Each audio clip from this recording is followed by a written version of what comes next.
Amalan norma baharu dan jasa petugas Barisan Hadapan dalam mendepani pandemik COVID-19 diangkat dan diabadikan menerusi lukisan mural di Institut Jantung Negara IJN. Mural yang dizahirkan sempena kempen norma baharu COVID-19 merupakan inisiatif Kementerian Pelancongan Seni dan Budaya bersama Balai Seni Negara serta Agensi Pengurusan Bencana Negara NADMA. Bagi merealisasikan projek berkenaan, beberapa bangunan di 6 zon di seluruh negara dipilih, termasuk bangunan IJN. Projek yang bermula sejak Ogos tahun lalu melibatkan pelukis mural Muhammad Suhaimi Ali, Diaul Muhammad Ashraf Dawari dan Amir Andahar Abu Samah. Muhammad Suhaimi yang sebelum ini terlibat melukis mural yang di-Pertuan Agong dan Ketua Pengarah Kesihatan di Shah Alam berkata, ekspresi mural adalah salah satu cara insan sepertinya menzahirkan penghargaan.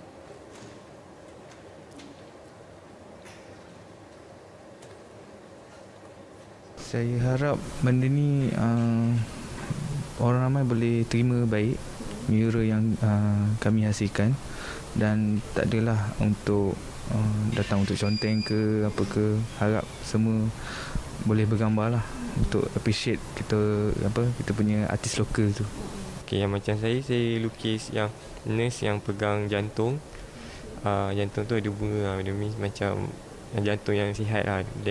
Sambil yang nurse tu pula dia pakai mask apa semua, dia struggle dekat tengah COVID ni, dia masih nak kena jaga jantung tu juga. So dia punya tajuk strong heart, stronger nation.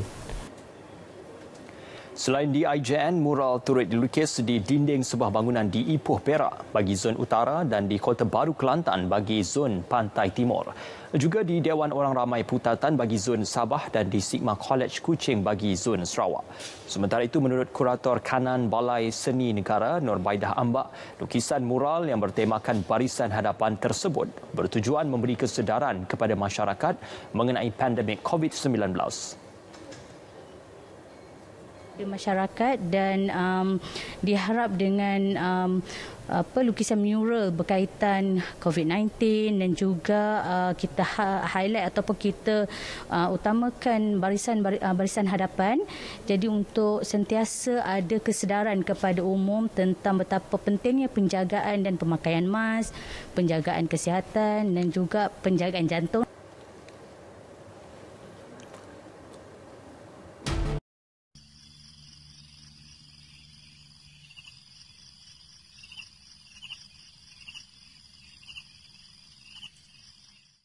Ya, hujung minggu sinonim dengan aktiviti riadah.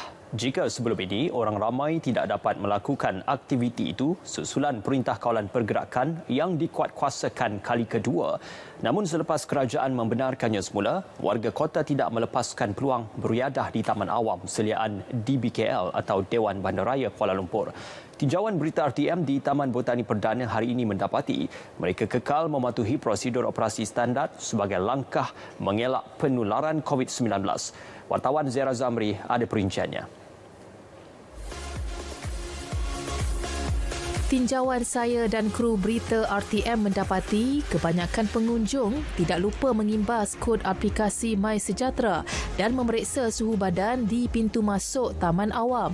Anggota penguatkuasa di BKL turut dilihat melakukan rondaan bagi memantau pergerakan orang awam supaya tidak lalai dalam mematuhi penjarakan fizikal serta menjaga kebersihan kawasan taman. Sangat bagus. Lepas tu memudahkan untuk warga kota beriadah pagi ke petang, dan untuk bagus juga untuk kesihatan mental. Baguslah, you boleh burn some calories semua kan. Rasa takut jugalah, tapi nak macam mana, takkanlah kita terkurung kat rumah kan. Jadi datanglah, lepas tu jaga SOP dengan kita berhati-hati lah. Saya rasa okey lah sekarang. Macam daripada dia macam PKP yang pertama tu kita terkongkong, lagi bagus macam ni, kita lagi sihat. I think it's very happy because can come out to jogging something, can come to see people or animals. 15 Januari lalu, Menteri Wilayah Persekutuan Tan Sri Anwar Musa memaklumkan semua taman awam dan rekreasi di seluruh wilayah Persekutuan dibuka semula kepada orang ramai dengan kawalan ketat. Namun sebarang aktiviti berkumpulan seperti senam robik dan aktiviti perniagaan tidak dibenarkan. Pelaksanaan PKP kali ini ada kelonggarannya, tapi anda jangan ambil mudah, ambil enteng dengan SOP yang ditetapkan. Terus amalkan kawalan kendiri anda. Jadi tak ada alasan lah ya untuk anda tidak bergiat aktif, untuk rasa tidak bertenaga, tidak berstamina ataupun nak rasa stres memanjang sepanjang pelaksanaan PKP ini. Zira Zamri, RTM.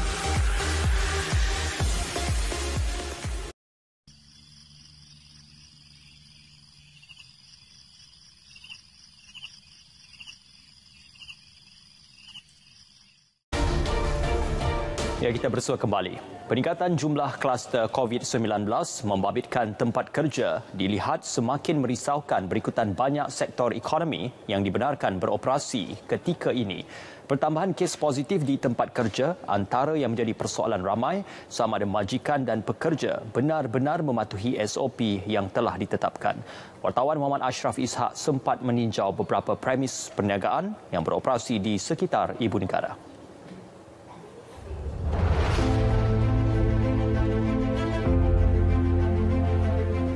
Tinjauan saya tertumpu di sekitar Jalan Tuanku Abdul Rahman dan Jalan Dangwangi yang menempatkan banyak premis perniagaan, terutama kedai makan dan pakaian. Kebanyakan premis masih ditutup. Bagi yang beroperasi pula, aspek pematuhan SOP yang ketat dan penjagaan kesihatan pekerja antara yang dititik beratkan. Sebelum datang kita cek suhu dia lah. Kalau temperature okey, kalau dia sihat kita masuk kerja. Kalau tak ada, tak biar datang. Kita bagi tahu. Tapi jangan datang duduk rumah. Saya dia datang. Kurang bekerja. Sekarang bisnes pun kurang kan. So bekerja kurang sikit, kurang. Tapi 3-4 orang, 3 orang. Kalau 6 orang ada sekarang 3 orang. Cukuplah ke customer. Hari yang pertama kita dah ambilkan COVID test untuk semua pekerja. Semua pekerja dengan bos sekali dah. Semua kita dah ambil. Yang pagi dia orang datang, kita akan cek dia punya temperature, dengan kita akan ambil dia punya ni lah, kita MySejahtera pun semua budak-budak pun ada, dia akan register dulu. Yang itu langkah. Kalau dia apa-apa sakit ke apa ke, kita akan bagi cuti lah. Tapi tak ada pernah apa-apa berlaku sampai sehingga ini lah. Memang menjadi perkara wajib di syarikat kami. Setiap pekerja yang datang, first kita kena sanitize. Yang kedua kita kena ambil suhu setiap hari, pergi dan juga balik. Itu wajib lah. Jadi daripada situ kita boleh detect sama ada pekerja kita sihat ataupun tak. Lain apa yang dibuat? Ada kurangkan pekerja ke apa? Buat masa ni syarikat kami tak mengurang pekerja lagi sebab pekerja kami pun memang tak ramai. Okey. Tetapi kami cuba menjarakkan kedudukan kami sebab kami lebih kepada sekarang ni untuk musim PKP lebih kepada online. Sehingga 22 Januari lalu, 350 kluster baru dilaporkan dengan 225 atau 64.3% daripadanya kluster berkaitan tempat kerja.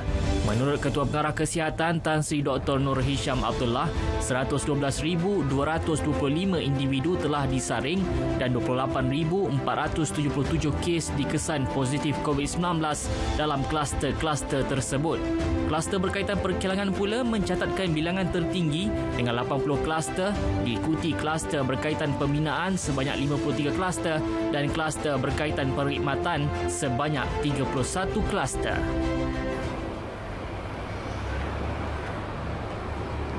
Peningkatan jumlah kes positif COVID-19 di tempat kerja dilihat semakin membimbangkan dengan kemunculan banyak kluster-kluster baru di tempat kerja kebelakangan ini.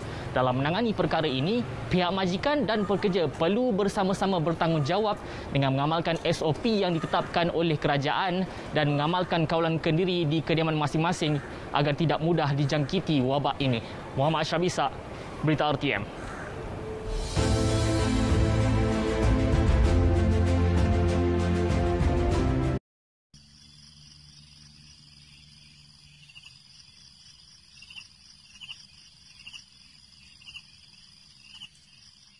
Belum reda isu kemusnahan air terjun Tanjung Batu di hutan simpan kekal Segari Melintang Manjung akibat aktiviti kuari, kini kawasan Pantai Teluk Akuan yang berhampiran turut terjejas dipercayai akibat projek kuari yang sama. Dalam pada itu, Timbalan Pengerusi Persatuan Aktivis Sahabat Alam Kuasa Ismadi Razwan berkata hasil pemantauan mendapati kawasan anak sungai Bertukar Merah dipercayai berpunca daripada aktiviti pembalakan di kompartmen 22 hutan simpan berkenaan. Kami memasuki laluan anak air itu dan mendapati beberapa kawasan yang dipenuhi timbunan tanah merah telah menjadikan kawasan tersebut boleh katakan pokok-pokok yang berhampirannya hampir kesemuanya mati. Dan kami meneruskan perjalanan mengikut laluan air, seterusnya mendapati terdapat tanah hakisan daripada aktiviti manusia di bukit sebelahan dijangkakan kompartmen 22 yang menyebabkan tanah merah ini masuk ke anak sungai serta mengalir terus ke laut. Pantai Teluk Akuan merupakan lokasi pendaratan penyu selain menjadi tempat persinggahan nelayan mengambil air tawar dari air terjun berhampiran. Sementara itu, Exko Kesihatan, Sains, Alam Sekitar dan Teknologi Hijau Negeri Perak, Muhammad Akmal Kamarudin berkata, beliau telah mengarahkan pihak Jabatan Alam Sekitar JAS Negeri untuk ke lokasi berkenaan dan melakukan siasatan lanjut. Pihak kami dah minta kepada pihak Jabatan Alam Sekitar Negeri Perak untuk turun ke lokasi dan insya-Allah pihak Jabatan Alam Sekitar akan turun bersama-sama dengan agensi yang lain untuk menyiasat dan insya-Allah akan menyediakan laporan yang lengkap jika didapati bersalah dan melanggar undang-undang dan insya-Allah kita akan mengambil tindakan.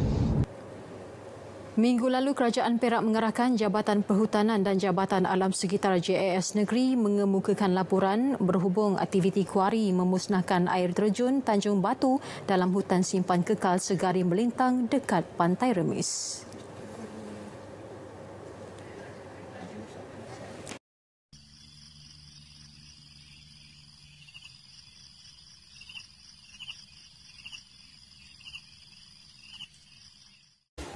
Tiada sebarang perarakan dibenarkan sempena perayaan Taipusam minggu hadapan. Menteri Wilayah Persekutuan Tan Sri Anwar Musa menjelaskan yang dibenarkan hanyalah proses membawa arca Dewa Murugan ke Batu Cave dengan garis panduan yang ketat. Majlis Keselamatan Negara dah bincang secara terperinci, lalu dibenarkan membawa ataupun pergerakan patung Lord Murugan dibawa ke Batu Cave pada time ataupun waktu tertentu yang ditetapkan, iaitu pada tengah malam ataupun awal pagi, dengan cara tidak ada perarakan, tidak ada procession. Hanya mereka terlibat dalam nak membawa chariot 10 orang sahaja. Tak boleh ada sebarang festival, tidak boleh diikuti ramai-ramai, tak boleh berhenti di mana-mana tempat. Tambahnya, Dewan Bandaraya Kuala Lumpur dan pihak berkuasa lain akan memantau pemantuhan garis panduan. Terdahulu, Tan Sri Anwar Musa menjelaskan berkaitan ciapan di Twitternya yang disalah tafsir oleh beberapa laman sosial sehingga menimbulkan banyak persoalan. Lalu, bila ada procession, saya pun faham, saya rasa masyarakat beragama Hindu lebih faham. Mereka pun tidak minta untuk nak buat perarakan. Mereka hanya minta keizinan untuk membawa pedati bersama dengan patung Lord Murugan itu ke tempat di mana biasanya sambutan Taipusam itu diadakan, iaitu di Batu Cave.